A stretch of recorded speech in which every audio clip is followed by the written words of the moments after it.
Assalamualaikum, saya Nazila Turizkiyah dari kelas 2020B nomor NIM 20040254051. Pada video kali ini, saya akan menjelaskan tentang status dan peran sosial.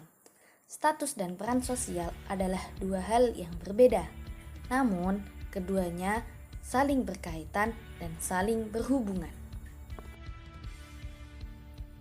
Sebelum kita membahas tentang peran sosial, kita harus mengetahui apa itu status sosial. Menurut Soejono Sukanto, status sosial merupakan tempat seseorang secara umum di dalam masyarakat sehubungan dengan orang lain dalam arti lingkungan pergaulan, serta juga hak-hak dan kewajiban-kewajibannya.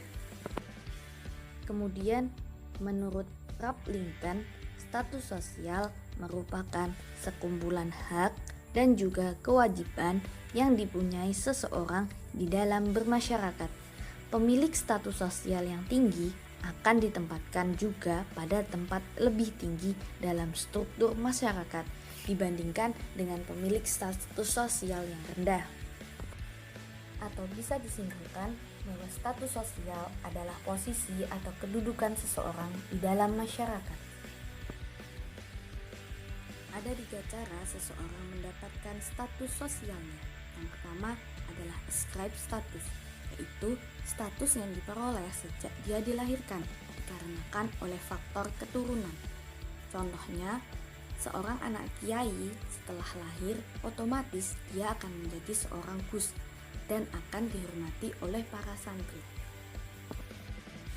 Yang kedua adalah passive status, yaitu status yang diperoleh karena adanya usaha. Seseorang tidak secara otomatis mendapatkan status tersebut, tetapi orang tersebut harus melakukan usaha untuk memperolehnya, seperti bekerja maupun belajar. Biasanya mereka akan berjuang untuk memperoleh status yang lebih tinggi daripada status yang ia miliki sekarang. Contohnya, jika dia ingin menjadi seorang dokter, maka dia harus sekolah kedokteran terlebih dahulu.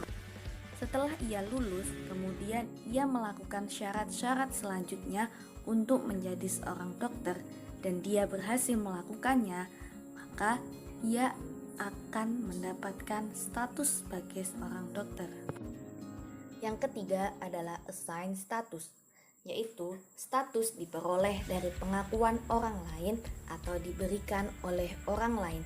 Biasanya orang tersebut dianggap berjasa sehingga dia pantas dan layak untuk menyandang status tersebut.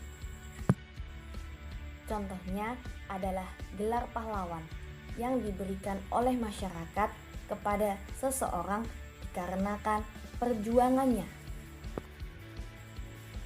Kemudian kita akan membahas tentang peran sosial. Peran sosial adalah perilaku yang seharusnya ada dalam diri seseorang yang menyandang status sosial tertentu. Atau bisa kita pahami seperti ini.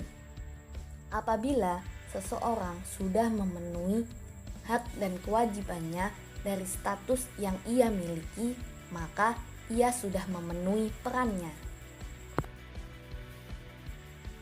Contohnya seperti ini, apabila ada seseorang yang berstatus sebagai seorang dokter, maka ia memiliki peran untuk menyembuhkan dan mengobati pasien.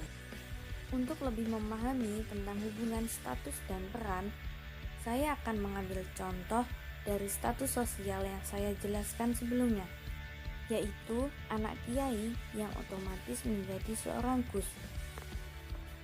Karena ia sudah menyandang status sebagai seorang gus, maka peran yang ia miliki adalah meneruskan perjuangan ayahnya dalam mengurus pesantren dan berdakwah. Nah, sekarang kita bisa mengerti mengapa peran dan status sosial dikatakan sebagai dua hal yang berbeda, tetapi keduanya saling berkaitan. Dikarenakan seseorang yang menyandang sebuah status, maka ia harus melakukan peranan dalam status tersebut. Dan jika orang tersebut melakukan perannya dengan baik dan penuh tanggung jawab, maka akan tercipta masyarakat yang damai, aman, dan rukun. Mungkin cukup sekian yang bisa saya sampaikan mengenai status dan peran sosial. Kurang lebihnya mohon maaf, dan wassalamualaikum warahmatullahi wabarakatuh.